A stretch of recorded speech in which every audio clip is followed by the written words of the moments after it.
I never thought I'd be sharing this story, but recent events have pushed me to a breaking point, and I need perspective from this community. My ex-husband Jake, 34 male, and I were married for 8 years before everything fell apart. We met in college, dated for 3 years, and had what I thought was a solid, happy marriage. Jake was charming, dependable, and good looking, the type of guy people would look at and think, wow, she's lucky. We shared common goals. He was always supportive of my career, and everything just felt right. I thought we had something solid, and I never imagined in a million years how wrong I was. Growing up, I was always the responsible one in the family. My parents would praise me for being the dependable, mature daughter who would make a good wife one day. On the other hand, my younger sister Lucy was the golden child. She was beautiful, bubbly, and the life of the party. My parents adored her, and it felt like everyone who met her was instantly charmed by her. But I never really thought about it too much because she was my sister and I loved her. Sure, my parents always seemed to focus on her, but I just brushed it off as typical family dynamics. I thought the whole perfect daughter thing was just the way they saw her. Looking back, maybe I should have seen the warning signs. Lucy was around us often because our families were close, and she and Jake got along well. Too well, as it turns out. I came home early this one day from work because I wasn't feeling well. The house was quiet, and I noticed one of Lucy's bags in the living room. At first, I thought she must have just come over to visit, but as I walked down the hallway, I could hear them talking in our bedroom. My heart sank, but I told myself to calm down, to not jump to conclusions. But when I opened the door and saw them, it was like my entire world just crumbled around me. I'll never forget the shock on their faces when they saw me standing there. It felt like I was stuck in a nightmare. I barely remember the confrontation. I think I was too shocked to process it all in real time. I left the house that day with whatever I could grab, and I didn't look back. That should have been the worst of it, but somehow what happened afterward hurt even more. When I reached out to my parents, hoping they'd support me through the worst moments of my life, I was met with absolutely zero reaction. Instead of comfort, they gave me some patronizing speech about how marriages are complicated and how maybe I had pushed Jake away. They even suggested that Lucy was doing him a favor by showing him real love. My own family acted like I was the one who had messed up, like I'd somehow driven Jake into my sister's arms. In the days that followed, things only got worse. Jake's parents, whom I'd grown close to over the years, took his side without question. They were completely charmed by Lucy, treating her like the perfect addition to the family. I tried reaching out a few more times, but eventually I got the message loud and clear. I was completely done. I was completely alone. Both families stood firmly behind Jake and Lucy. I was disposable to them, easily replaced by someone they thought was better suited for the role of wife and daughter-in-law. The divorce process was quick and brutally cold. I couldn't bear to keep anything that reminded me of Jake or the life we'd shared, so I left most of it behind. I moved into a tiny apartment, trying to figure out how to rebuild my life with no support. I lost nearly everyone in my social circle because, thanks to my family's influence and connections, Jake and Lucy managed to paint me as the bitter, unstable one, and Lucy as the one who saved Jake from me. But somehow I got through it. I threw myself into work and slowly started meeting new people, people who didn't know about the mess that had become my life. I found new friends, a couple of neighbors who were kind, and over time I began to rebuild. I'd always thought I needed my family to feel whole, but I learned that I could be okay on my own. I found a kind of strength and independence I didn't know I had. And even though it was incredibly hard, I was proud of myself for getting through it. Just as I was starting to find peace, things took a wild turn. Out of nowhere, my phone started blowing up with calls and messages from my parents, from Jake's family. At first, I ignored them, thinking it was some kind of sick joke or maybe just someone checking in because they felt guilty.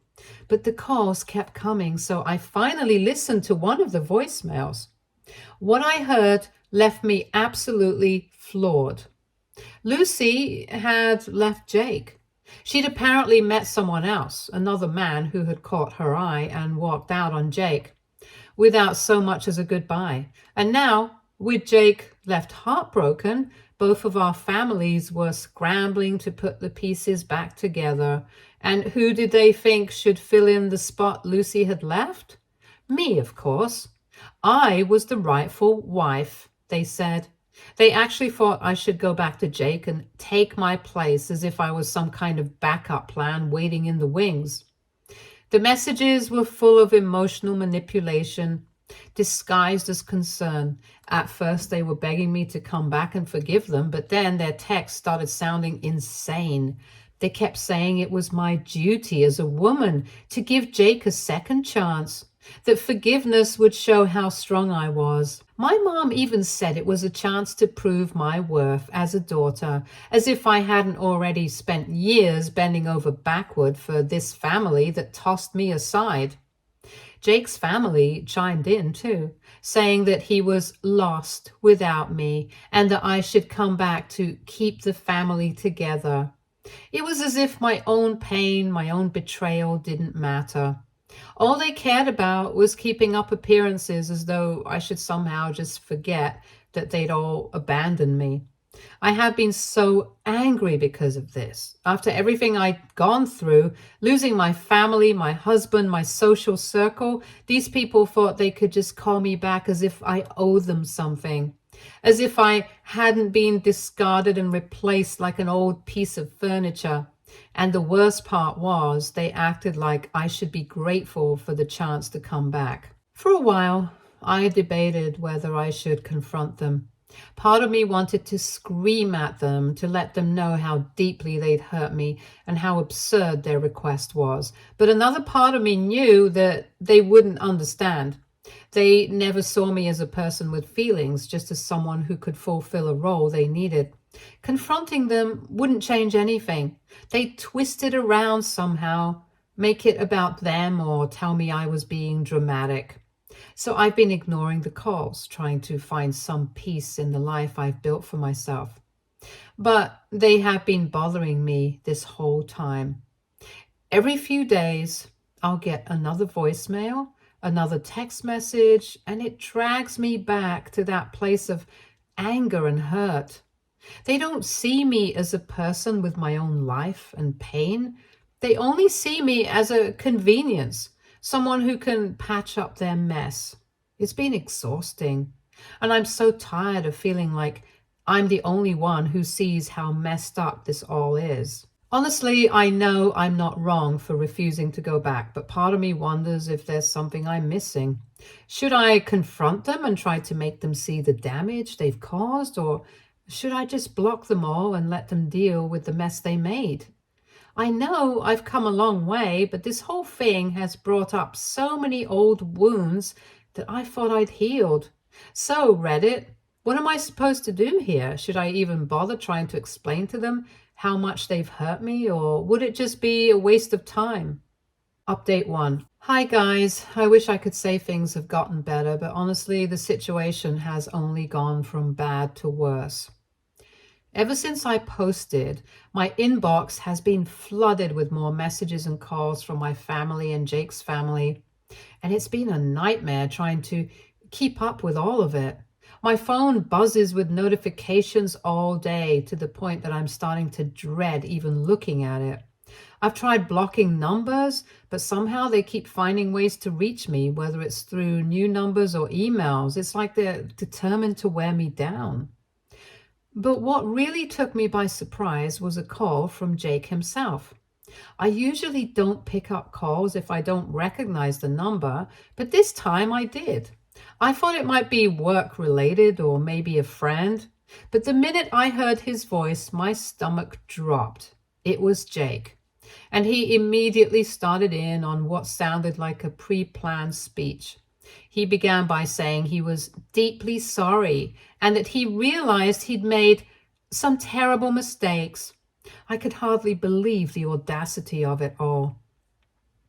He talked as if he had just forgotten to pick up milk on his way home, not destroyed our marriage by sleeping with my own sister. He kept going, saying we owed it to each other to work through this, and that we had years of history together that shouldn't just be thrown away.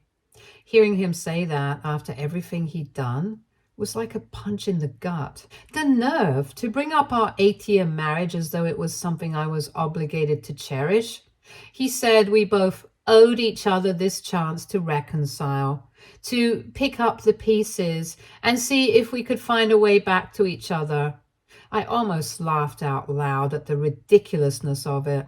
It was as if he thought a few apologies could somehow erase the betrayal, the loneliness, and the utter devastation he'd caused me. He went on talking about how much he missed the stability we had and how he realized that now that Lucy was gone, he truly wanted to settle down.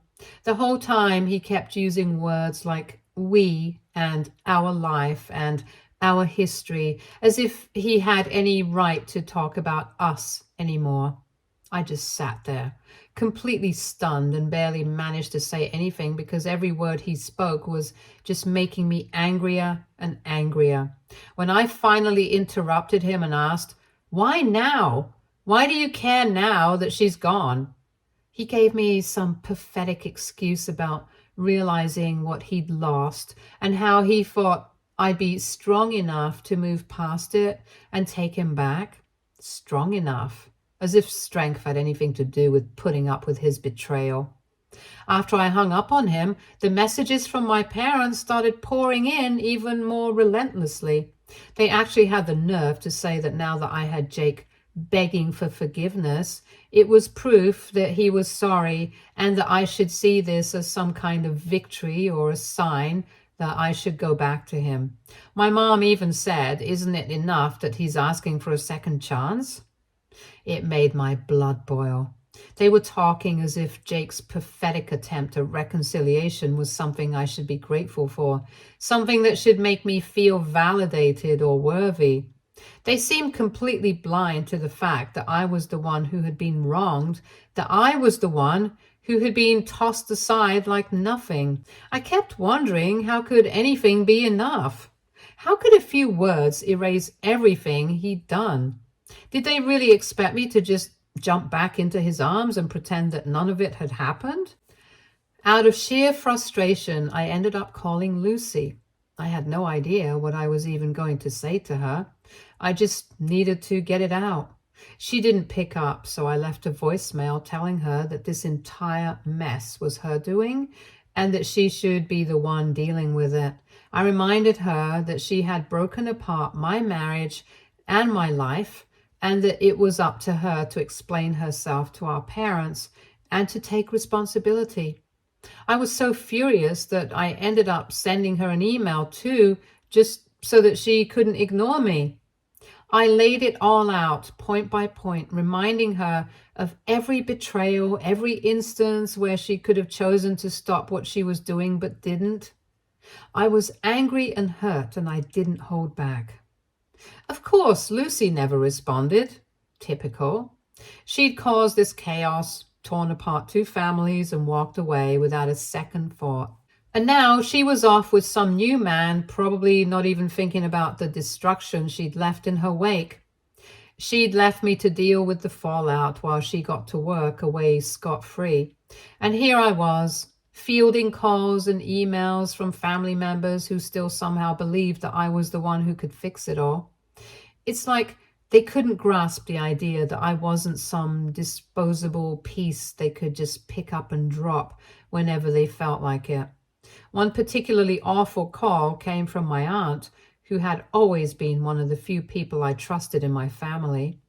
She was practically begging me to see reason and told me that people make mistakes and that real forgiveness means giving people another chance. She told me that as a woman, it was my duty to be forgiving, to show grace in the face of hardship. I felt so betrayed, even by her. It was like she was saying that my pain, my heartache, didn't matter as much as maintaining some false sense of harmony. I was so shaken up that I couldn't even respond. I just hung up and cried. I wish I could just cut them all off, but it's so hard. Despite everything, part of me still feels tied to them, still craves their acceptance or approval. I know it's not healthy, and I know they've shown me who they are, but I can't deny that it hurts. It's like a part of me is still that little girl who just wants her parents to love her unconditionally, even though I know now that they never truly will. And that realization is almost as painful as the betrayal itself. So here I am, feeling lost all over again. I thought I'd moved past this, that I'd managed to put the pieces of my life back together, but they keep dragging me back. Part of me wants to confront them, to tell them all exactly what I think of their so-called family values, but another part of me wonders if it's even worth the energy. They've shown me who they are, and I know deep down that no amount of explaining will make them see me for who I am or respect my boundaries. But it's hard to walk away completely when they keep pulling me back. Right now, I'm exhausted, mentally and emotionally. I feel like they're trying to erase everything I've worked for, every bit of peace I fought to find. I know I shouldn't let them get to me, but it's hard. It's so hard not to feel like I'm the one who's somehow in the wrong, even though I know logically that I'm not. Update 2. It's been a few weeks since I last tried to wrap my head around everything, and honestly, nothing has settled down. If anything, it feels like someone hit the gas pedal on the drama, and I'm just trying to hold on. The calls, texts, and emails from my family and Jake's got so bad that I finally decided to cut them all off. I blocked their numbers, emails, and even their social media accounts. It wasn't an easy decision. I needed some kind of boundary, any boundary, because my head was spinning. For a few days, I actually felt like I'd won a small battle.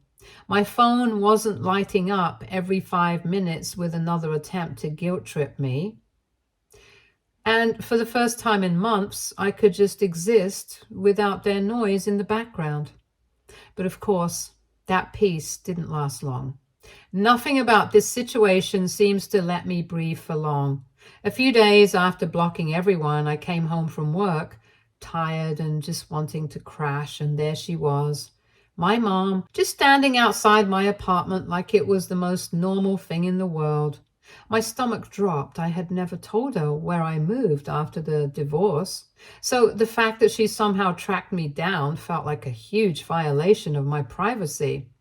For a second, I thought about pretending I hadn't seen her and just turning around. But I knew that would only delay the inevitable. If I didn't face her now, she'd just keep coming back until I did. The whole thing was so classic mom, like a masterclass in emotional manipulation. She started talking about how the family was falling apart and that Jake was miserable and that Lucy's absence was a wound no one knew how to deal with. She kept saying how family is everything, as if that meant I had some kind of obligation to fix everything just because we were related. She went on about how it was my duty to put the past behind us because that's what families are supposed to do. She even said Christmas was coming up and it would be the perfect opportunity to all get together and make things right. I couldn't believe the nerve of it all. This was the same woman who stood by while my husband and sister destroyed my life, and now she was asking me to be the one to patch things up. I felt like my head was going to explode. It was so frustrating, but it was also exhausting. I just stood there trying my best to keep my composure while she went on and on about forgiveness and moving forward. By the time she finally left, I felt like I'd been wrung out like an old rag. It was such a painful reminder of where I stood in my family's priorities. Definitely nowhere near the top. That wasn't even the worst of it. Not long after that little ambush, I get an email from Jake. I hadn't heard from him in a while, so when I saw his name pop up in my inbox, it felt like a slap in the face. His message was short, but it was calculated.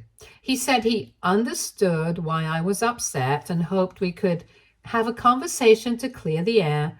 Oh, and just to make it worse, he attached a picture of us from our wedding day. That picture used to make me smile, but now it made my stomach turn.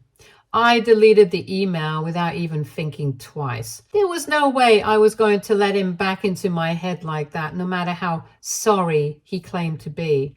And then, just when I thought I'd seen it all, Lucy reached out. Her email came out of nowhere with the subject line, "I'm sorry," for half a second.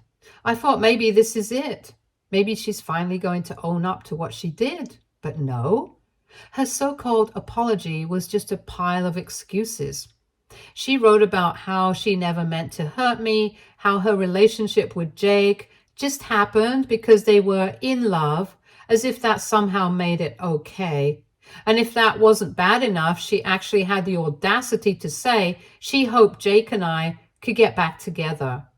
She said she was rooting for us to find happiness again, as if her blessing meant a damn thing to me anymore. I was so angry I could barely see straight. How do you even respond to something like that? Spoiler, you don't. I deleted her email just like I deleted Jake's. There was no point in engaging with someone who was so completely oblivious to the damage they had caused. It felt like they were trying to rewrite history, like nothing had really happened, like their actions had no consequences. But I wasn't about to let them gaslight me like that. These past few weeks have been some of the hardest of my life. The betrayal, the pressure to forgive, the constant manipulation, it's all taken a huge toll on me. Therapy has helped, but sometimes progress feels painfully slow. It's hard to see the light at the end of the tunnel when everything around you seems to keep pulling you backwards. But I'm trying. If nothing else, this whole mess has taught me how important it is to put myself first, even when everything else is screaming at me to do the opposite. With the holidays coming up, I know things are going to be tough. The whole family togetherness thing feels like it's going to be shoved in my face at every turn. But for the first time, I'm not going to let that dictate my decisions. I've spent too long trying to keep the peace, trying to make everyone else happy at the expense of my own well-being. It's time for me to take control and make choices that are good for me, even if that means upsetting a few people along the way. It's not easy, though. There are still days when the guilt creeps in. I think about all the messages I've ignored, all the people I've cut off, and wonder if I'm doing the right thing. But then I remind myself of everything that happened, everything they did, and I know that this is what I need. I'm learning that I don't owe anyone my peace, my happiness, or my mental health. I'm learning that it's okay to walk away from people who don't respect my boundaries, no matter who they are. The road ahead is still uncertain, and I know there will be more challenges, especially with the holidays looming, but I'm not going to let the past dictate my future. Update 3. Hi everyone. I just wanted to take a moment to thank everyone here for your kind words, advice, and support. Reading through the stories of people who've gone through similar situations has been such an eye-opener. It's comforting too, to know that I'm not alone in dealing with something as messy and painful as this. It's like finding a safe space I didn't expect. I never thought I'd find a community where I could feel so heard, but here we are, and it honestly means a lot to me. I honestly didn't think things could get any worse, but I've learned that life's pretty good at surprising you, and not always in a good way. Since my last update, things have taken another turn. It feels like every single person involved has decided that they're not going to back down. Instead of backing off and letting me heal, they've just doubled down on their efforts to guilt trip, manipulate, and pressure me into going back to a situation I've worked so hard to escape. It's like the chaos is never ending and I'm constantly fighting to keep my peace intact. The first major red flag was a letter I got in the mail from Jake's parents about a week ago. At first, I thought maybe this was an attempt at reconciliation or at least an apology for their part in all of this. But no, the letter was nothing but accusations. They went on about how selfish and immature I was for not forgiving Jake and for not putting the family back together. According to them, my refusal to engage was somehow making everything worse for everyone else, like somehow it was my responsibility to fix a mess that they all contributed to. But the real kicker was at the end of the letter when they threatened to expose me to our mutual friends. They said if I didn't do the right thing and talk to Jake, they'd ruin my reputation and paint me as the villain. Seriously? What exactly were they going to expose? That I set boundaries? That I refused to forgive a man who cheated on me with my sister? It was infuriating to say the least, and honestly, it just made it crystal clear. I could not trust these people. I had to protect myself from them no matter what. Then Jake decided to take it to the next level. I was at work one day minding my own business when one of my coworkers came to tell me that someone was waiting for me in the lobby. At first, I thought it was just a delivery or maybe a friend stopping by unexpectedly, but no, when I walked out, there he was, Jake, standing there like some rom-com protagonist holding a bouquet of flowers. My stomach sank. It was the last thing I needed, and it felt like the entire world had stopped. Why did he think this was okay? It wasn't even just the flowers. It was the fact that he was at my workplace, my safe space, after I told him again and again that I didn't want him in my life. He completely disregarded the boundaries I had set, acting like a bouquet could somehow fix everything he destroyed. And it wasn't just awkward for me, it was embarrassing. My coworkers were watching and I could feel their eyes on me, making this whole ridiculous scene worse. Jake, of course, didn't seem to care. He kept blabbering on about how sorry he was and how much he missed me, as though all that mattered was his feelings. He said we were meant to be together, as if me standing there, heart in pieces, didn't prove the opposite. It felt like he was rewriting the story in his favor, playing the part of the heartbroken hero when really he was the one who caused all of this.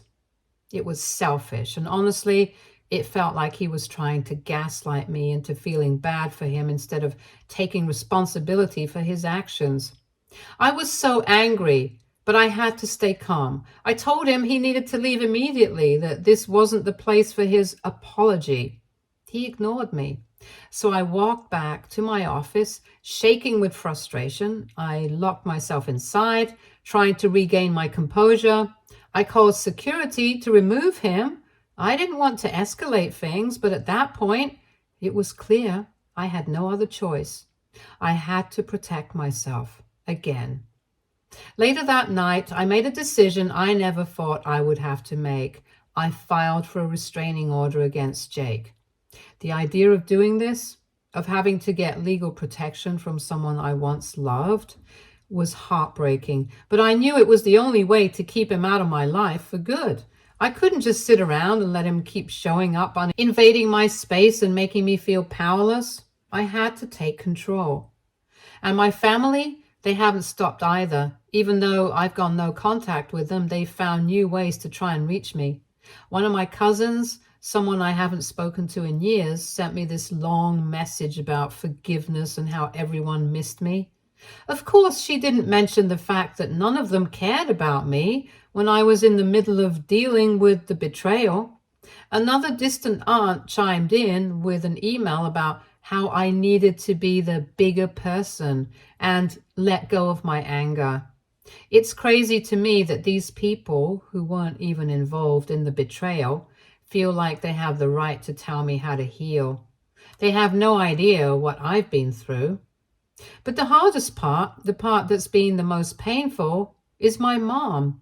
Despite everything, despite our last confrontation where I made it clear I wanted nothing to do with this mess, she's still trying to guilt me into coming back. A few days ago, she left me a voicemail saying I was tearing the family apart by refusing to forgive Jake and Lucy. She didn't even acknowledge the pain they caused me. All she cared about was how my actions were affecting them. It's hard not to feel drained by all of this. Every time I think I'm getting some distance from the chaos, someone finds a new way to drag me back in. But through all of it, I've come to realize something important. I deserve better. I deserve better than Jake, better than the toxic dynamics in my family, and better than the life they tried to force me into. I've moved into a new apartment that they don't know about. I've locked down my privacy even more, a new phone number, tighter security on my accounts. It's sad that I've had to go to these lengths, but it's necessary for my peace of mind. Therapy has been my lifeline. My therapist has helped me understand that it's okay to protect myself, that cutting off toxic people isn't just acceptable, it's essential. Progress is slow, and some days it feels like I'm barely hanging on, but for the first time in a long time, I'm putting myself first, and that's something I've never done before. Stay tuned for more stories from our girl relationships.